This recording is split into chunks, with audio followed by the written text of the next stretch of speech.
he chose the path of perpetual torment. In his ravenous hatred, he found no peace, and with boiling blood, he scoured the umbral planes, seeking vengeance against the Dark Lords who had wronged him. And those that tasted the bite of his sword named him the Doomslayer.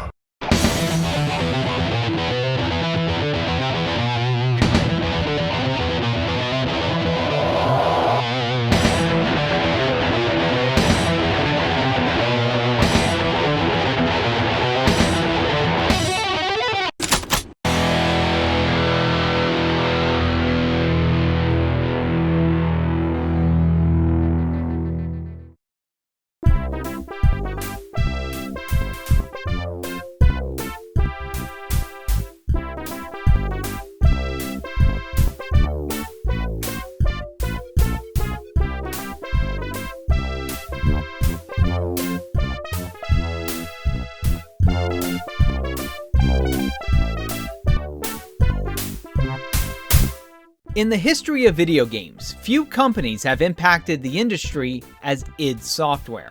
Founded on February 1st, 1991 by John Romero, John Carmack, Tom Hall, and Adrian Carmack, no relation, the group met while working at Softdisk, a publisher of monthly software magazines, on their newest publication, Gamer's Edge. During their time at the company, they found a way to generate smoother screen scrolling for platformers, and used it for a proposed PC port of Super Mario Bros. 3. However, when it was rejected by Nintendo, Romero sent a copy to Apogee founder Scott Miller, who in return offered them $2,000 in advance to have a game out by Christmas. That game was Commander Keen in Invasion of the Vorticons, and it would become an instant hit, making over $30,000 by the end of December. Unfortunately, the celebration would be short-lived when Softdisk founder and CEO Al Vakovius discovered the game. Though disappointed they published it outside the company, he knew the group had outgrown them and suggested forming their own studio while continuing to make titles for Gamer's Edge.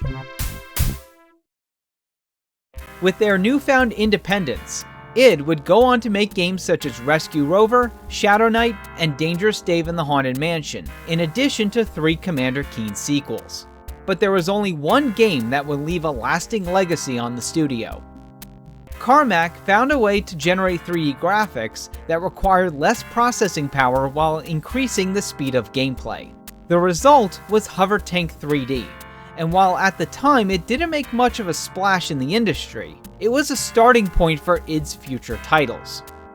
Meanwhile, Romero had learned from old friends of his working at Blue Sky Productions that they were developing a new spin-off in the Ultima series using texture mapping.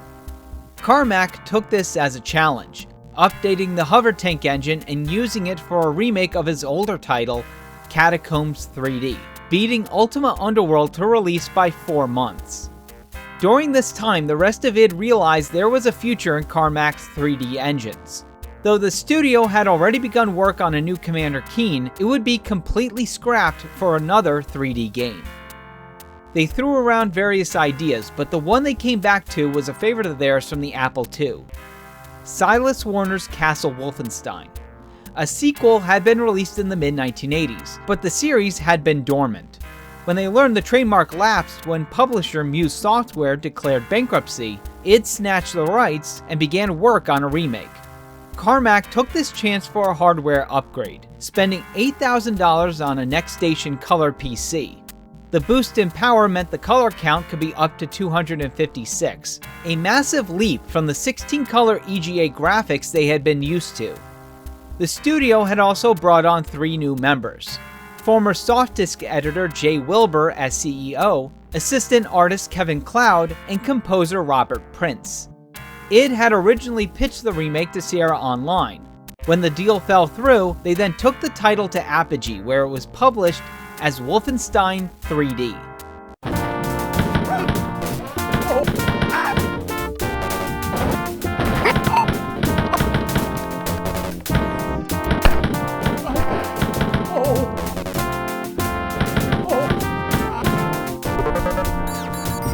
Wolfenstein became an instant classic that ended up outselling the entire Commander Keen series.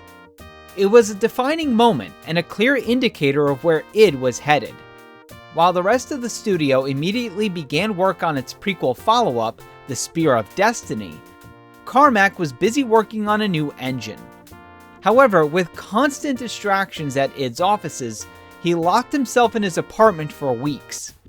When he returned, Carmack presented an engine unlike anything the studio had seen before. Not only could it handle texture-mapped ceilings and floors, but also stairs, diminished lighting, and rooms of varying shapes and heights. Everyone at id saw it as the future of gaming. There was only one problem. They didn't know what kind of game to make with it. Hall suggested another trilogy of Keen games, but the rest felt this was something too special for that. Another idea was to pitch a game to 20th Century Fox based on one of their favorite films, Aliens. However, they backed off the idea over fears of the studio not giving them creative control. Ultimately, it was Carmack who came up with an idea that would stick. In between game development, id spent their off time playing Dungeons & Dragons. During one of their campaigns written and DM'd by Carmack, the party came across a forbidden tome called the Denomicron, which could be used to summon demons. Romero's character had become the book's new owner, but when Carmack felt he was being too reckless with it, he presented a challenge in the form of the devil, offering anything Romero wanted for the book. He agreed, giving it up in exchange for the Daikatana, a powerful weapon that could wipe out whole armies. However, they would soon regret this. The moment the devil laid his hands on the book, he flooded the world full of demons, wiping out the party and the whole world in the process. It was this failed D&D campaign that got Carmack thinking of keeping the Space Marines while swapping the xenomorphs for demons mixed with the morbid humor of Evil Dead 2. When the rest of id asked what they should call this game, Carmack suggested a name inspired by a scene from the film The Color of Money. What you got in there? In here?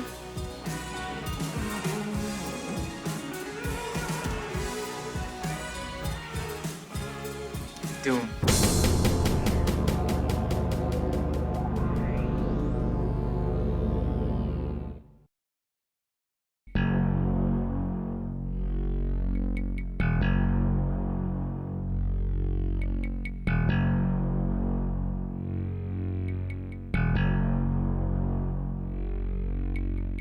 Doom was set to be id's most ambitious title. Hall got to work writing the Doom Bible, a 79-page document dedicated to world building with details on characters, scenes, levels, enemies, and weapons. The original story followed 4 Space Marines of the United Aerospace Armed Forces on the moon of Titanga when it was invaded by demons. Hall envisioned a more cinematic and realistic experience with extensively researched military bases and weaponry. Carmack wanted it to be one interconnected world with no loading times or levels. For graphics, Adrian and Kevin didn't rely solely on hand-drawn sprites. With the graphical advancement of PCs, analog formats such as pictures and videos became much easier to digitize. Companies began utilizing the process as a way to give their games lifelike graphics, and was popularized by Midway for titles such as Narc and Mortal Kombat.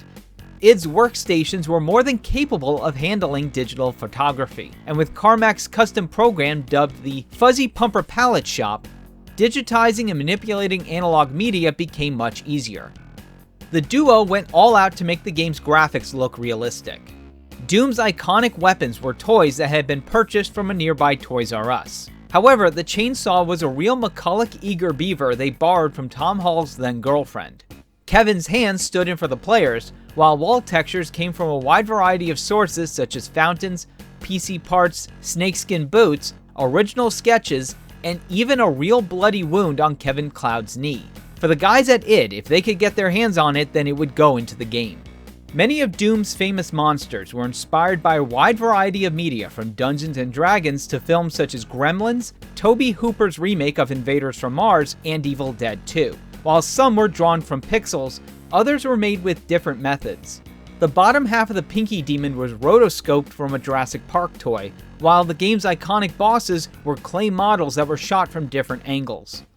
Doom Guy, Baron of Hell, and Cyber Demon were all sculpted by Adrian, while the Spider Mastermind was made by Gregor Puchance, a model maker with a background in Hollywood working on movies such as A Nightmare on Elm Street 2, RoboCop, and its sequel. His father, Don Ivan Puchance, was a professional artist whose work had been published in magazines such as Heavy Metal, Playboy, National Geographic, and Time, and had recommended his son when id needed some help with the models. One day at the id offices, he came by with a male model to find the right pose for the box art. However, none of them were striking, and in frustration, Romero took off his shirt, grabbed the gun, and asked the model to grab his arm. The result was one of the most iconic images in all of gaming. Robert Prince was brought in to do the soundtrack. Though he had originally planned to do a more cinematic score to go along with Hall's vision, Romero felt a heavy metal soundtrack would fit better, and sent him several metal CDs for inspiration. Prince didn't think it would work, and created several metal tracks to show that it wouldn't fit. Those tracks ended up impressing Romero so much that they were used in the final game despite being originally placeholders. Each track was a mixture of original and sample compositions, with the names referencing the various members of id. Version 0.2 was completed in February of 1993 and sent to beta testers, with the later alphas released to the press and industry professionals throughout the spring. As the development cycle went on, Doom went through a radical change. Carmack had turned away from the open world concept, as it wasn't feasible, and the rest of id wanted to do a more fast-paced shooter similar to Wolfenstein. However, Hall didn't like the direction the project had taken. His Doom Bible was built around the open world concept, and he had put extensive focus on realism and early levels consisting of gray walls, brown floors, and offices. This was in stark contrast to Romero's levels that were less focused on realism and more on being fun challenges. As time went on, the vision Hall had wasn't matching with the rest of the team, with most of his ideas getting rejected. Hall was feeling the pressure and isolation from the rest of the company, and Carmack suggested firing him, but Romero was reluctant as the two were good friends, and doing so would force Hall to forfeit all of his stakes in the company. When Romero returned from his honeymoon, the rest of id had made the decision to let Hall go, and they wanted Romero to do it. With mounting pressure from the rest of id, and to get Doom done, Romero agreed to fire him. He planned to do it over dinner at his house, but they had such a good time that Romero didn't have the heart to tell him. That's when the rest of the team stepped in. A company meeting was called, and in one shot he was let go with a unanimous vote. Hall wanted to defend himself, but realizing this was for the best, he resisted the urge and agreed to leave. Thankfully, his friend Scott Miller was more than willing to give him work at Apogee, where he would go on to create the cult classic Rise of the Triad. With Hall gone, id needed someone to fill in his space. That's when Cloud came across the resume of Sandy Peterson. Peterson had quite a history in games, creating the Call of Cthulhu pen and paper RPG and working at Microprose, where he developed titles such as Sid Meier's Pirates, Civilization, and Darklands. After being laid off for 5 months, Peterson was able to get an interview with id at the behest of a friend. He was a huge fan of Wolfenstein 3D, and the rest of id were impressed with his past work, bringing him onto the project only 10 weeks before launch. Peterson fit perfectly at id, with fast-paced map-making skills that rivaled even Romero's. While the rest of id were happy with his work, Romero only had one reservation. Sandy was a member of the Church of Jesus Christ of Latter-day Saints, and Romero was worried that a game with such demonic imagery would offend Peterson. When asked, Sandy had no problems with the game's theme. In David Kushner's book, Masters of Doom, Peterson was quoted as saying, "Don't worry, I have no problems with the demons in the game. They're just cartoons, and anyway, they're the bad guys." Peterson would go on to design over 19 levels, some of which had originally been started by Tom Hall.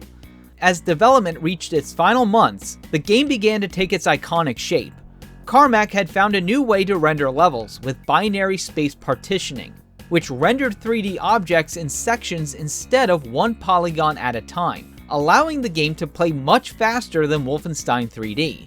He had also developed a new system that condensed the entire game into a single file called a WAD, which stands for Where's All the Data, a name that had been originally coined by Hall just before he left. As the year came to a close and summer turned to autumn, anticipation for Doom was growing. Unlike prior games, Doom would be entirely published by id themselves, as they felt the game was too big for Apogee or any other publisher and decided to go it alone. However, it would still be sold via shareware, only this time retailers would be allowed to keep profits. By the end of October, the game was coming to the last stretch, but there was just one problem. At the beginning of the year, the press release id sent out had promised multiplayer. Up until this point, id's focus had been entirely on the single-player campaign, so with the main game finished, id began work on the multiplayer. Though the press release had only mentioned co-op to fall in line with Hall's original plan, Romero had a different idea. He envisioned players shooting at each other with rockets and shotguns, his main inspiration coming from the popularity of fighting games such as Mortal Kombat and Street Fighter II. In just 2 weeks, Carmack had set up the feature to only support local multiplayer, and just before launch, the group had been testing it with matches during downtime, with Romero coining the term deathmatch. As the deadline loomed, id tightened their focus to fix any problems with the game. Meanwhile, on December 9, 1993, members of the video game industry gathered in Washington, D.C. for a Senate hearing on violent games. The hearing was chaired by only 3 senators, Joseph Lieberman, Herbert Kohl, and Byron Dorgan. The 3 grilled representatives from Nintendo, Sega, and the Software Publishers Association for 3 hours. When it concluded, the senators gave a warning to the industry that if they didn't clean up their act, the government would step in.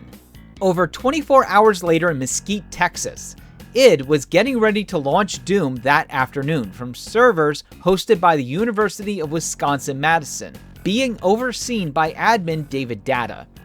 However, as 2 p.m. loomed, a problem came up. The bulletin board where the game was being hosted was already full of gamers waiting to get their taste of Doom, causing a delay and forcing everyone to be kicked out in order to make room for the upload. When all was clear, Jay pressed enter and uploaded Doom upon the world. Gaming would never be the same again.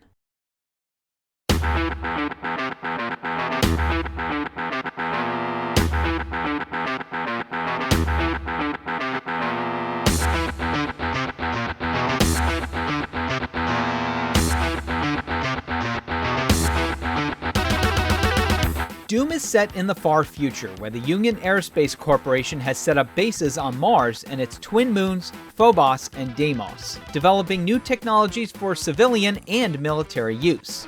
Players controlled an unnamed space marine who was transferred to a radioactive waste facility on Mars for attacking a superior officer after he was ordered to shoot unarmed civilians. Though the character was intentionally left nameless, he was called Flynn Taggart in the Doom novels and Stan Blazkowicz in Doom 2 RPG. However, fans have referred to him as Doom Guy, and the name has stuck ever since. Though his days on the base were boring, that would all change when they received a distress signal from Phobos. One of the UAC's experiments involving teleportation went haywire. The base was attacked, and communications with Deimos were lost. The Marines headed to Phobos to investigate, but while the rest of the team went in, Doom Guy was ordered to stay behind. After hearing them being slaughtered over the radio, he decided to head into the chaos with only 2 objectives: destroy whoever killed his comrades, and find a way out. Doom's gameplay was similar to id's previous shooters, but was graphically improved. Labyrinthine levels were filled with corridors and rooms of varying shapes and sizes, with outdoor areas that had never been seen in any of id's previous games. Of course, if players got lost, they could always trust on their map. Unlike Wolfenstein 3D, you were no longer playing for points, but for getting to the end without dying. Finishing a level showed a tally with the percentage of items, secrets, and enemies killed. Doom also timed players, with each level having a par that challenged them to get through as quickly as possible. There were over 5 levels of difficulty, each taunting players with names such as I'm Too Young to Die and Hurt Me Plenty. Of course, Doom Guy wasn't alone, as there were 7 different enemy types all vying for his head on a silver platter. Zombies came in both pistol and shotgun variants, Spiky imps threw fireballs, Pinkies charged towards players for a quick bite along with their invisible cousins called specters, flaming lost souls came screeching towards players, and flying meatballs called cacodemons flew around spewing balls of plasma. Of course, if the demonic hordes didn't get you, the environment would. Levels had pools of toxic waste, lava, and boiling blood, while explosive barrels could take out a number of enemies, including Doomguy if he wasn't careful. There were also teleporters that would send you and enemies into different areas of the map. Of course, with all of these monsters, Doomguy needed something to take them out, and Doom had one of the most legendary loadouts in all of gaming. Every episode, players started with a pistol and their own fist, with other weapons that could be found in secret areas. The shotgun could take out a handful of enemies in a single blast. Chain guns fired a flurry of bullets, while the chainsaw could rip and tear through enemies. Rocket launchers were only recommended for long range, as the splash damage could kill players, and the plasma gun fired a rapid stream of energy rounds. But the most powerful was the BFG 9000, which took out enemies with a ball of energy. While the abbreviation has had several names over the years, canonically, BFG stands for Big Gun. There was a ton of other items that came in the form of ammo, which could be doubled with backpacks. Armor lowered the amount of damage taken, while medkits and stim packs replenished your health, indicated by both the percentage and how beat up Doomguy looked. Mega Armor and Supercharges each added 100%, while bonuses only added an extra 1%. Collecting enough could max out your health and armor to 200%. Doomguy could also be given supernatural abilities, with Berserker packs that let you turn enemies into jelly with just one punch. Blur artifacts made you invisible, and invulnerability made you impervious to damage. Other items included a computer map that filled in areas you had yet to explore, light visors to light up dark areas, radiation suits to withstand hazardous floors, and color-coded keys to open up varying doors. Though not every door was readily found, and some could only be opened with a flick of a switch.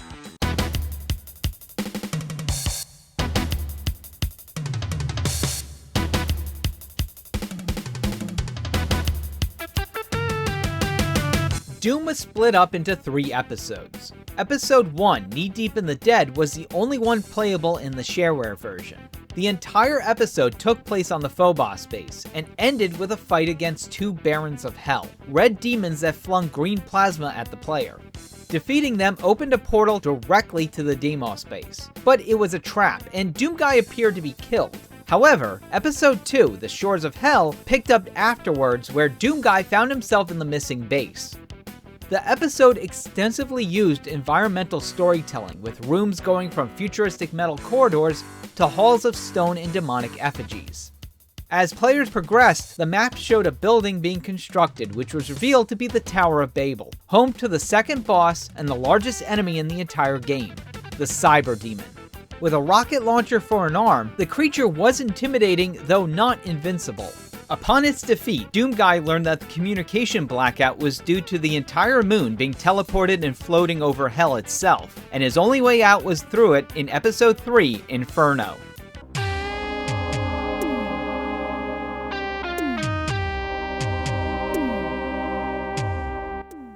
There, Doomguy fought through locations such as Mount Erebus and the city of Dis, from Dante Alighieri's Divine Comedy. Music in the game varied from dark and atmospheric to heart-pounding metal. Each was given a name that not only referenced the game, but the people of id, such as the demons from Adrian's Pen and Donna to the Rescue, the latter of which is named after Donna Jackson, id's office manager and mom. Each episode had only one secret level, and the only way to find them was by exploring every inch for a secret exit. While they weren't necessary to finish the game, they added a nice bonus challenge and bragging rights to those who discovered them. Doom also had cheat codes for those who found the game too challenging or just wanted to goof off. Codes like IDDQD and IDKFA have been hard-coded into the brains of every Doom player, giving them godlike powers, all ammo, and all keys. In the end, it all came down to the city of Dis, where the spider mastermind that launched the invasion dwelled. Defeating the creature opened a portal where Doomguy made his way back to Earth. However, the story didn't end there, as an expanded version released in 1995 called The Ultimate Doom added a 4th episode called Thy Flesh Consumed. Development had begun sometime in 1994, with maps developed by newcomers Sean Green, American McGee, John Anderson, Tim Willits, in addition to John Romero. Before its defeat, the Spider Mastermind had sent an entire legion of demons to invade Earth. Though Doomguy had been able to slow down the hellish invaders, it was too late. Upon his return, Doomguy was met with his home city overrun with demons, and the head of his pet rabbit Daisy impaled, hinting that his battle had only just begun.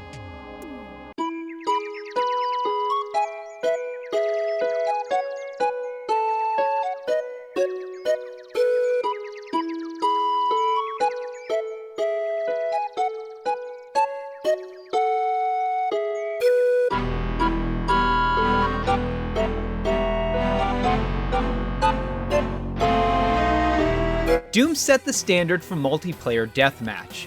At first, it only supported local matches. However, in early 1994, Bob Huntley and Key Kimbrell established Dwango, which stood for Dial-Up Wide Area Network Games Operation. For $9.95 a month, players from around the world could go head-to-head in online death matches. It was the first time such a service existed for a first-person shooter, though it wouldn't become an industry standard until Quake in 1996. Within its first few hours of release, Doom shareware had been downloaded over 100,000 times, far surpassing any game in the history of id. The release eventually crashed the university's entire network. However, they weren't the only ones. In its 1993 press release, id promised that Doom would be the #1 cause of decreased productivity around the world, and that's exactly what happened. In the weeks after its release, universities, corporations, and governments found their networks crashed, and productivity slowed to a crawl as their employees were all playing Doom Deathmatch.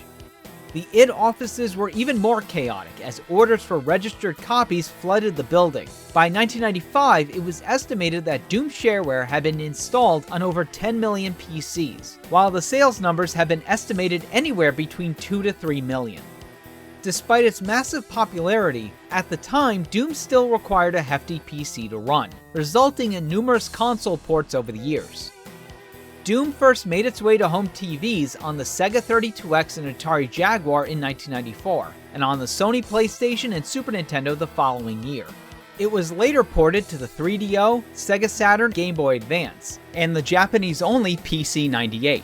However, these versions released with setbacks such as missing levels, textures, and enemies. Console owners wouldn't get an uncompromised port until the Xbox, when it was included with Doom 3's Limited Collector's Edition, and later on the Xbox 360. In 2019, it was given another release for the PlayStation 4, Xbox One, and Nintendo Switch.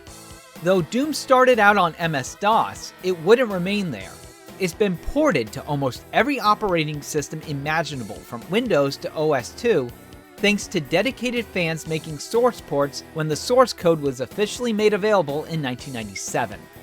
This fascination with running Doom on anything with a processor has spawned a whole slew of attempts to get it playable on anything from ATMs, graphic calculators, thermostats, and even pregnancy tests. If it has a screen, then you can be sure that the one question on the mind of every modder is, can it run Doom? The various ways to play Doom is enough to rival Tetris. Thankfully, it was only the start of a brutal journey, and gamers wouldn't have to wait long for a sequel.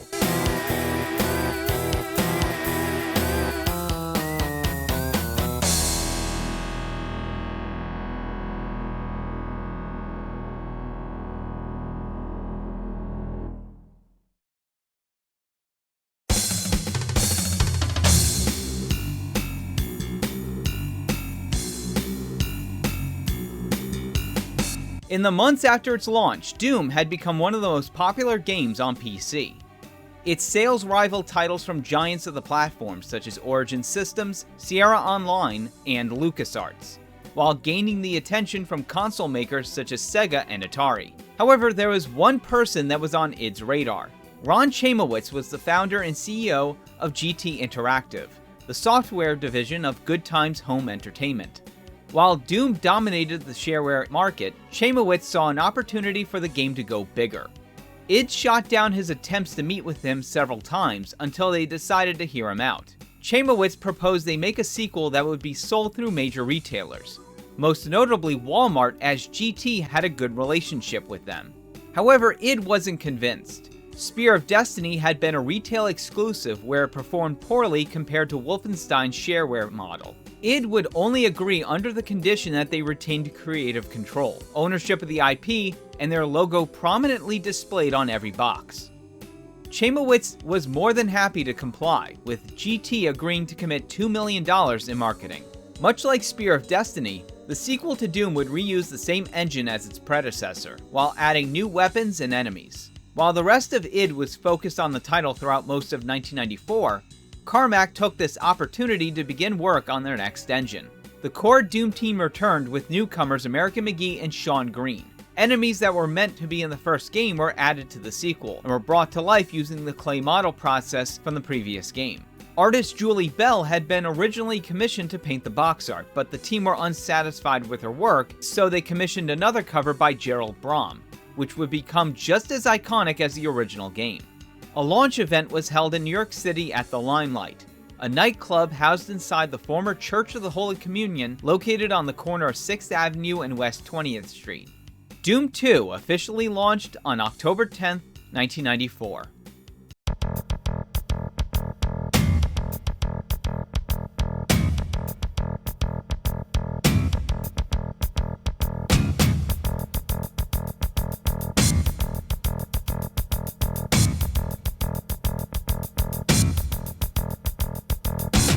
Immediately following the events of Doom, our hero returned to Earth after halting the demonic invasion.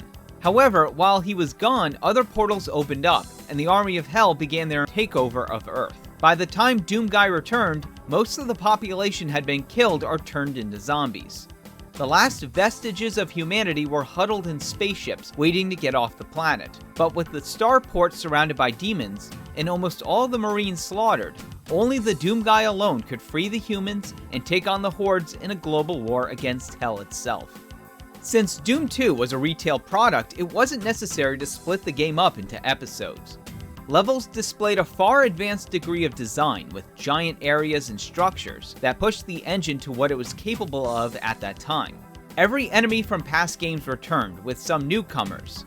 Commandos wielded chain guns, Barons got weaker variants with the Hell Knights, as did the Spider Mastermind with the Arachnotrons. Pain Elementals resembled Cacodemons but with the ability to spew lost souls. Screeching Revenants punched at players and fired missiles from their shoulder mounts. Obese Mancubi had dual flamethrowers for arms, and the Archviles could set you on fire and resurrect fallen demons. Every weapon returned, but the arsenal only got one new entry. The double-barreled super shotgun packed quite a punch, doing double the damage of the shotgun with a satisfying reload sound. Also new were supercharges that maxed out your health and armor to 200%. Levels ran the gambit from straightforward areas based on Earth structures, such as starbases, cities, and suburbs, though not all of them were serious, but rather fun diversions that challenged player skills with tongue-in-cheek names such as Barrels o' Fun and Tricks and Traps. The number of secret levels were lowered to just 2 treats for fans of id's past games.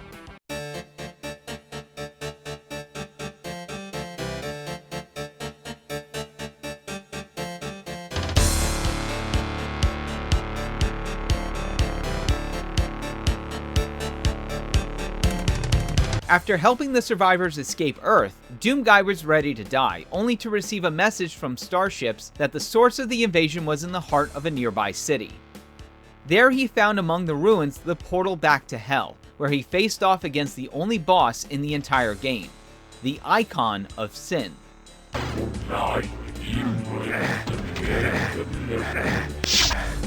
The battle required players to shoot rockets into the creature's exposed brain. However, there was another way to fell the Titan.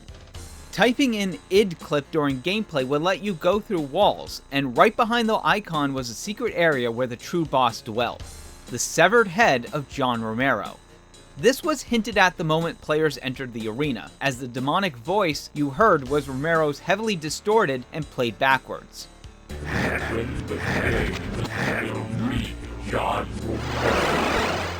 With its defeat, the invasion ended and Doomguy returned to Earth, proving he was too tough for Hell to handle.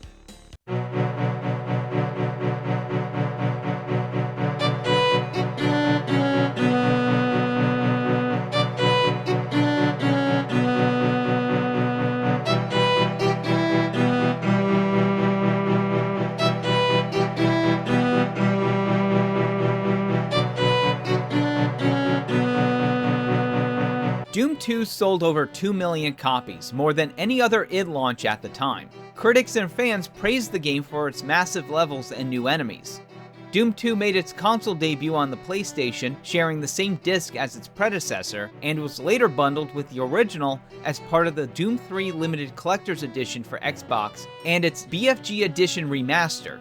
Doom 2 has also received standalone releases for the Game Boy Advance, Xbox 360, PlayStation 3, Nintendo Switch, Xbox One, PlayStation 4, and many PC operating systems and platforms.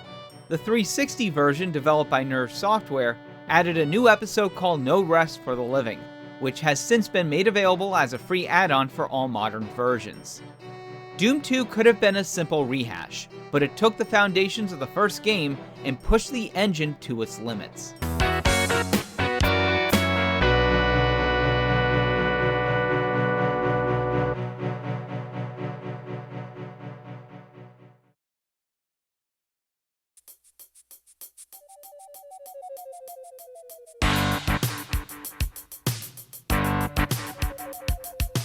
In less than 2 months after its launch, fans had already cracked Doom's wide file system, resulting in the creation of early development tools such as Doom editing utilities and DHackEd, that allowed anyone to delve deep into the game to make their own levels and assets. While most developers would be firing cease and desist letters in every direction, the boys at id didn't, as the file system was designed for this. Carmack was a follower of the hacker ethic, which believed in the free flow of information and the careful utilization of resources. He noticed that with Wolfenstein 3D, the game was not designed with mods in mind, so making any changes was tedious and permanent. WADs were created from the beginning so that mods could be stacked on top of the main file without damaging it. With these tools, fan-made WADs began popping up in BBSs all over the internet. The sheer amount was enough to warrant the creation of the id Games Archive in 1994, to catalog every mod. It not only pleased id to see characters from Star Wars and The Simpsons in their engine, but this also served as a good way to scout for new talent. However, there was a dark side, as it gained attention id didn't want. The Minneapolis-based WizardWorks, which had made a killing off Doom shareware, began selling a series of fan-made maps under the name D-Zone. This unauthorized commercialization of Doom was something many at id had feared. At first, the company tried to curtail sales by implementing the Data Utility License, which set limitations on commercial use and exploitation of Doom and WAD files. However, WizardWorks defied the license as its legality came into question. With the D-Zone series almost outselling both Doom games, Romero got an idea. If they couldn't fight WizardWorks, then they would beat them at their own game. The result was Master Levels for Doom 2, an expansion pack with over 21 fan-made levels hand-picked by id themselves. The collection was developed by only 6 people, including John Dr. Sleep Anderson, Xavier Andre Cranium Cavernmo, Tim Willits, Tom Mustaine, Kristen Klee, and Jim Flynn. The disc also contained Dwango 2.0 and another collection of levels called Maximum Doom. However, Maximum was never included with later re-releases, as they were all WADs that had been downloaded without the knowledge of the original creators, with audio clips from a variety of films and television shows left intact. Romero's plan ended up working, as Master Levels and the release of Ultimate Doom were able to push sales beyond D-Zone. However, it wouldn't be the only collection. As Doom 2 was getting ready to come out, modders came together to form a group called Team TNT. The over 20-person team came from all over the globe to make a full 32-level campaign called a Megawad. Their first was announced in March of 1995 as TNT Evolution, and hype for it grew as the Monday, October 23rd launch date grew closer. However, just 12 hours before release, the team's PR coordinator was contacted by Romero about a possible retail release. They were asked to delay the launch until that Friday, the 27th, so they can determine an offer, and they did. When Team TNT announced Evolution would be delayed until the retail release, the reaction within the Doom community was controversial. While some were happy to see modders get official recognition, many felt TNT had either sold out or were lying as a PR stunt.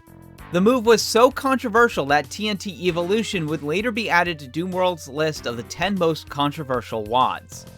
While Evolution was getting ready for its retail release, two of TNT's members, Milo and Dario Casali, had gotten in contact with American McGee and sent him a few of their own levels. Impressed with their work, McGee and the rest of id decided to let them make a companion Megawad to go alongside Evolution. Tom Mustaine's Megawad Perdition's Gate was initially offered as a 3rd edition, however it missed the development window and was later published by WizardWorks. As this would be id's last game with the Doom engine, both campaigns were released as Final Doom on June 17, 1996.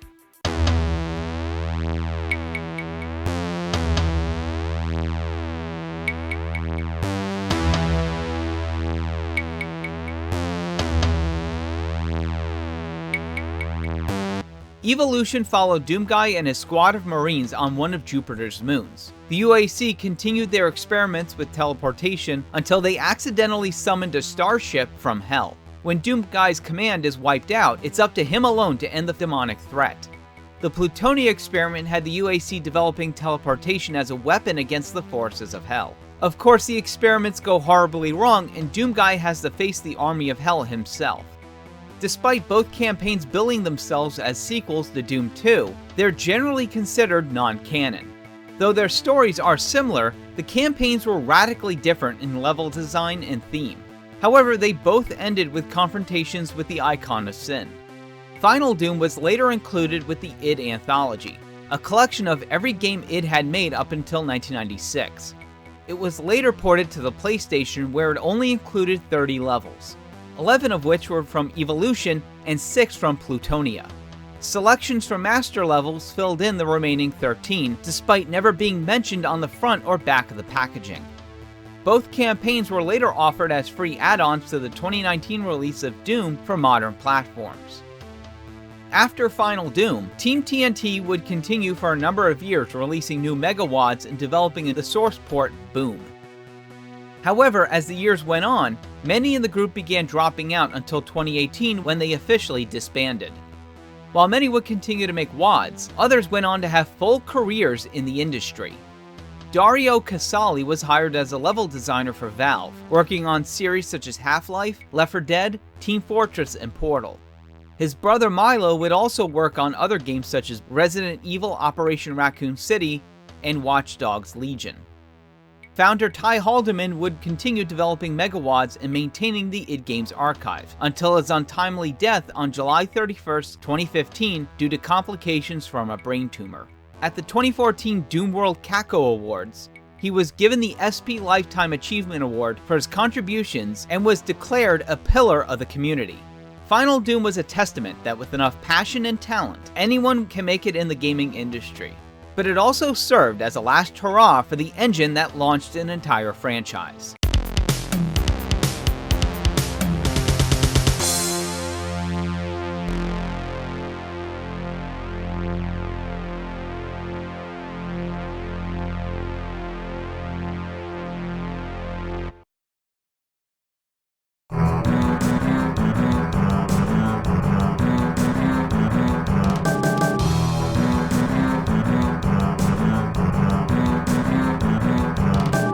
While Doom was setting sales charts on fire, it still required a beefy PC to run it. Thus, consoles became a cost-saving alternative. However, at the time, only a limited number of systems could handle Doom, and id didn't exactly have a good history with console ports. During development of Doom, they were handed $100,000 in advance by Japanese publisher Imagineer to bring Wolfenstein 3D to the Super Nintendo. Id cashed in the check, but forgot about the project for 7 months until Imagineer came calling about progress on the port. Id then hired programmer Rebecca Heinemann to do the job, but when she fell ill, id took a break from Doom for a few weeks to do the port themselves. Not only was the Super Nintendo version a graphical downgrade, but it was heavily censored at Nintendo's request. Thankfully for id, Doom's console versions would be done by Sega and Atari, with Carmack supervising on both projects. Though the Atari Jaguar version was the first in development, the Sega 32X port saw a release first. While they retained aspects and violence from Doom, they were heavily compromised for their platforms. The 32X version was not in full screen, only had 17 of Doom's original 27 levels. The music was horrendous and enemies could only face forward.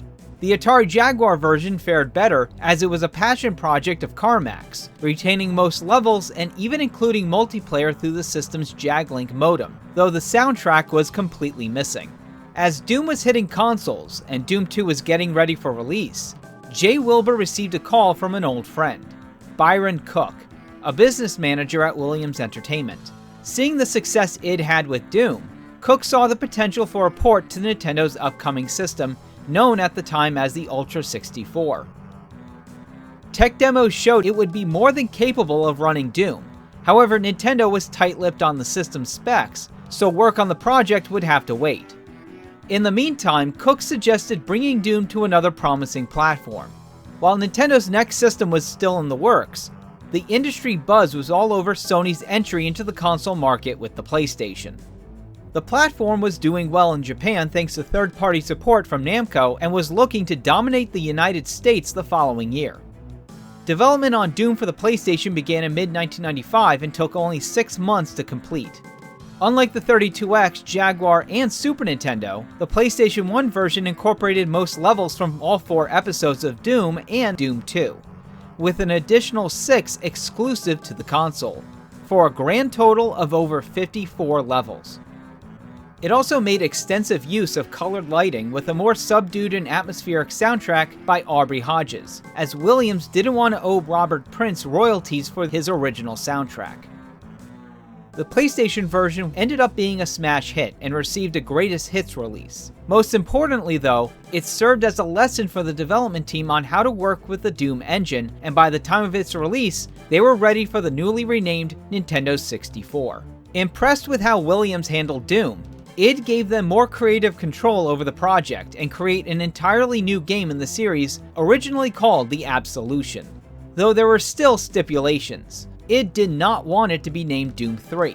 Though by this point the studio had moved on to Quake, a future third Doom was still on their minds. Nintendo also didn't want it to be simply titled Doom, as to not confuse consumers into thinking it was just a port of the original. Hence, it was decided to simply add a 64 to the end of the title, something that nearly every other game on the platform was doing. Meanwhile, things were changing at Williams. Their sister company, Midway Manufacturing, was entering the console games industry. In 1996, Williams Entertainment was merged into the newly renamed Midway Games. The team used what they had learned from working on the PlayStation and applied it to the Nintendo 64. This was greatly helped by the system's Reality coprocessor and programmer Aaron Sealer's entirely new map editor called Dex. With new, powerful hardware, the team decided that the old monsters needed a new makeover. Gregor Punchance was brought back to redesign his old demons, creating several large models. However, instead of stop motion like the older games, they used pre-rendered 3D models, a technique that had been popularized by Rare's Donkey Kong Country on the Super Nintendo. Aubrey Hodges returned to do the music similar to his work on the PlayStation. He created a new 23-track score, with the only returning piece being the title theme left over from the PlayStation. Doom 64 was first shown at E3 1996 and released the following year on April 4th, 1997.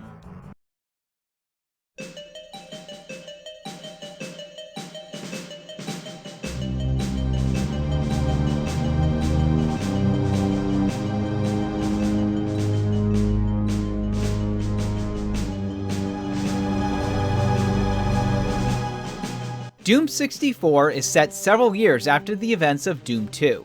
Though the Earth was saved, portals began reopening on the old Phobos base, with demons looking for revenge. Doomguy was sent back to where it all began to find out the cause of the portals reopening and end the nightmare once and for all. Despite its graphical overhaul, Doom's classic gameplay remained. Levels not only were completely new, but had a much darker atmosphere than what had been seen on the PlayStation. Almost every classic demon returned with new looks, though some classics such as the Revenant and Archviles were omitted due to storage limitations of the cartridge. In their place was a new enemy called Nightmare Imps, that were translucent but were faster than the regular ones. All weapons from Doom 2 returned with new sprites, such as the chainsaw receiving twin blades. The only new one was the Unmaker. Though it was nameless in the original version, fans dubbed it after another weapon mentioned in Tom Hall's original Doom Bible. The name would later be made canon in the game's 2020 re-release. By itself, the Unmaker was the second most powerful weapon in the entire game. However, it had a secret.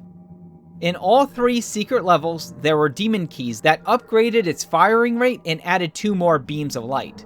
When all 3 keys were found, it became insanely powerful. However, that wasn't the only use of the keys. Upon reaching the final level, players could use them to close the 3 gates, saving valuable ammo and hastening the final boss fight. After cleaning out the faux boss base, Doomguy decided to end this by returning to Hell to face off against the Mother Demon. With the creature defeated, Doomguy realized the only way to stop Hell would be to remain there as to prevent any more invasions. Doom 64 received good reviews, but was criticized for being too dark and not in a thematic way. Many had trouble seeing where to go as the colored lighting made the environment almost blindingly dark. Gameplay was also ripped for being too similar to past games, especially since the genre had moved on to full 3D. Another criticism was its lack of multiplayer. Though the mode had been considered during development, it was left out as they thought split-screen deathmatch would look ridiculous on a 4x3 screen. Of course, they would be proven wrong with the launch of GoldenEye 64, just a few months later, especially in sales, as it lagged behind with just only 500,000. A far cry from its PC counterparts. A multiplayer-only sequel dubbed Doom Absolution was announced a few months later, but was cancelled at the end of the year. Despite its lower sales, Doom 64 has become something of a cult classic over the years. Unlike other titles in the series, it would remain exclusive to the Nintendo 64, though that didn't stop fans from trying. In 2003, fan modder Samuel Kaiser Villarreal released a total conversion mod called Doom 64 Absolution, which was later superseded by Villarreal's Doom 64 EX in 2008. However, in 2019, Bethesda announced it would get a remaster for PC, Nintendo Switch, Xbox One, and PlayStation 4. It was meant to launch later that year alongside Doom Eternal, but when that was delayed until March 20th, 2020, so was Doom 64, now being offered as a pre-order bonus. The remaster was developed by Night Dive Studios using their Kex engine, and included a new 6th-level episode called The Lost Levels. The Switch and PlayStation 4 versions received a physical release through limited run games. Doom 64 may not have been the Doom 3 fans were waiting for, but it would set the stage for the next generation of Doom. Unfortunately, that stage wouldn't be ready until the next century.